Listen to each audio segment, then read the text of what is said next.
Hello বন্ধুরা, তোমরা কেমন আছো? আশা করি সকলে অনেক ভালো আছো। আর তোমাদের ভালোবাসায় আমরাও ভালো আছি। দেখো, সকাল সকাল স্নান ধান করে আমার পুজো দেওয়া হয়ে গেছে। আর কয়েকটা জামা কাপড় কেচেছিলাম, সেগুলো বাথরুমে রেখে দিয়েছিলাম। একটু জল ঝরিয়ে তারপর এখন মেলে দিচ্ছি।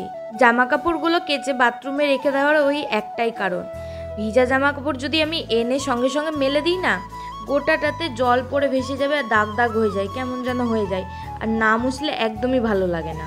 সেই জন্য আমি জামা কাপড়গুলো কেচে বাথরুমে একটা দড়ি আছে সেখানে ঝুলিয়ে রাখি, জলটা ঝরে যায় বাথরুমেই, তারপরে আমি এখানে মেলে দিই। এই দেখো, সব জামা কাপড় আমার মেলা হয়ে গেছে।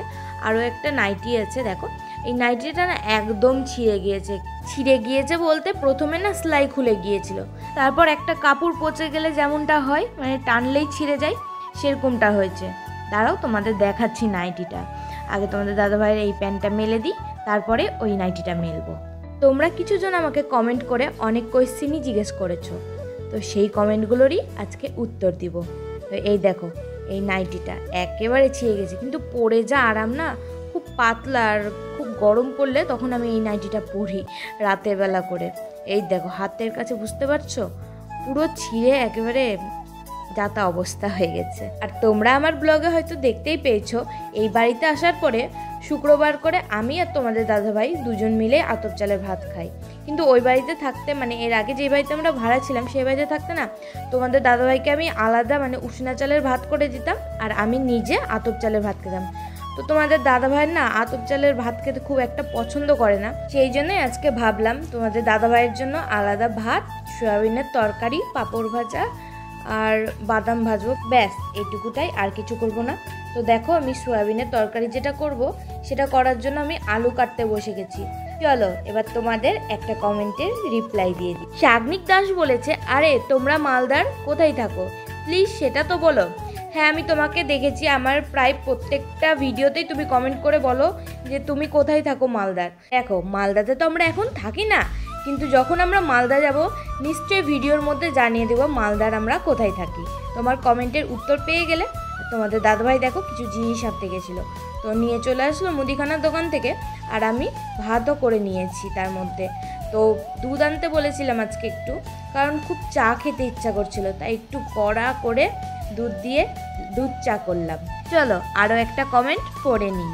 পল্টু দাস কমেন্ট করেছে, বোন আমি তোমার কাছ থেকে ধোকা রান্না শিখলাম, আমিও একদিন করব। হ্যাঁ অবশ্যই এই ধোকা রান্নাটা করে দেখো, আমার তো প্রথমবার খেয়েই খুব ভালো লেগেছে, আশা করি তোমারও ভালো লাগবে। ও শাগনিক দাস আরও একটা কমেন্ট করেছে, সেটাও তোমাদের পড়ে শোনাই।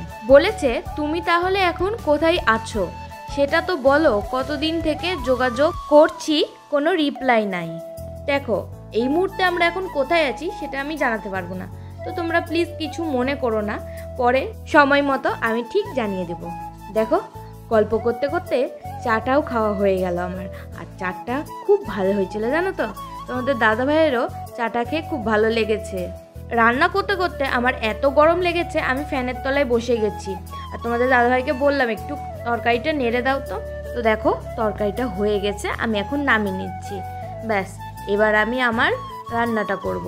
তোমাদের দাদাভাইয়ের খাবারটা তো হয়ে গেল, এই যে সয়াবিন, ওইদিকে ভাতও হয়ে গেছে, বাদাম ভাজাও হয়ে গেছে, আর পাঁপড় ভাজাও হয়ে গেছে। তো চলো আমি আমার ভাতটা এবার সেরে ফেলি। চলো আরও একটা কমেন্টের উত্তর দিয়ে দিই। বিশ্বদীর সংসার, দিদিভাই তুমি প্লিজ আমাকে জানিও তুমি সকাল থেকে কিভাবে গপুর সেবা করো। হয়তো আর কয়দিন পরে গপু যদি চাই তাহলে আমার বাড়িও গপুসোনা আসবে। হ্যাঁ নিশ্চয়ই, তোমার বাড়িতেও খুব তাড়াতাড়ি একটা গপুসোনা চলে আসবে। আর আমি আমার গপুর সেবা কি করে করি সেটাও তোমাকে আমি একটা ব্লগে দেখিয়ে দিব। আজকে অল্প কটা বাসন ছিল, তাই ভাবলাম বেসিনটা আজকে একটু পরিষ্কার করি। আমি যখনই বাসন টাসন ধুই আর কি, তখনই আমি পরিষ্কার করি। তবে আজকে ওই কসবাইটটা যেটা তারের মতো আছে সেটা দিয়ে ভালো করে ডলে ডলে মানে পরিষ্কার করে নিলাম। আর দেখো, আমার এখন রান্নাবান্নাও হয়ে গেছে, আমি এখন ঘরটা ঝাড় দিয়ে বারান্দাটাও ঝাড় দিয়ে দিচ্ছি। আর বাইরে তো গাড়ি টাড়ি বেশি যায় কি না, তো বারান্দাটা সব সময় ধুলা ধুলা হয়ে থাকে। আমি তো দিনে মনে হয় 3-4 বার এই ঝাড় দিতেই থাকি এই বারান্দাটা। তারপর দেখো, তোমাদের দাদাভাই আর আমি খেতে বসে গেছি, দুজনের 2 রকম খাওয়ার। তো চলো এখন দুজন মিলে খেয়ে নিই, তারপরে তোমাদের দাদাভাই না রেডি হয়ে গেছে, এখন যাবে কাজে। তো এই দেখো চলে গেল তোমাদের দাদাভাই, আর এই দেখো এই জানলাটা দিয়ে না আমরা রোজ ওখান থেকে ও টাটা দেয়, আমি ওইখান থেকে টাটা দিই। তো ওই চলে গেল ওই দিক দিয়ে, এই দেখো কতটা দূরে। তারপর একটু শুয়েছিলাম আর বাইরে দেখছি বেশ হাওয়া হচ্ছে। কদিন হলো এখানে বৃষ্টি হচ্ছে আর রোদ উঠছে, তো আমি ভাবলাম বৃষ্টি হয়তো কমে যাবে, ভিডিওটা করেই নিই। তো ভিডিও করতে এসে দেখি দেখো পুরো বৃষ্টিতে আমি তো ভিজে গিয়েছিলাম। তারপর বাড়িতে এসে জল চলে এসেছিলো, তো এই জন্য 2টা থালা ছিল দুপুরের খাওয়ার, তো সেটাই ধুয়ে নিচ্ছি। আর শাড়িটা পুরো বালিতে কিচকিচা হয়ে গেছে। শাড়িটা নতুন শাড়ি জানো তো, শাড়িটা এখন না ধুলেই না। তো শাড়িটারই ধুয়ে আরও একটা পার্ট বাকি আছে, তো সেটাই করে ফেলবো। আজকে আমি যেই জায়গাটাতে ভিডিও করতে গিয়েছিলাম সেখানে কিছু মানুষ ছিল, মানে দাঁড়িয়ে হা করে দেখতেই আছে। আমি কিভাবে ভিডিও করি বলো তো, তার মধ্যে আমি একা, সাথে কেউ থাকে তো ভালো লাগে। আর একজন এসে তো বলেই দিল যে তুমি ওখানে দাঁড়িয়ে কি করছো। আমি তখন বললাম যে আমি ইউটিউবের ভিডিও করছি, তখন আর কাকুটা কিছু বললো না, চলে গেল। তারপরেও কিছু লোক দাঁড়িয়েই আছে, রিক্সাওয়ালা দাঁড়িয়ে দেখছে। কি করি বলো তো, তবুও আমি কষ্ট করে ভিডিওটা করেই ফেললাম। তারপর বাড়িতে এসে আজকে না রাতের খাবার করব না,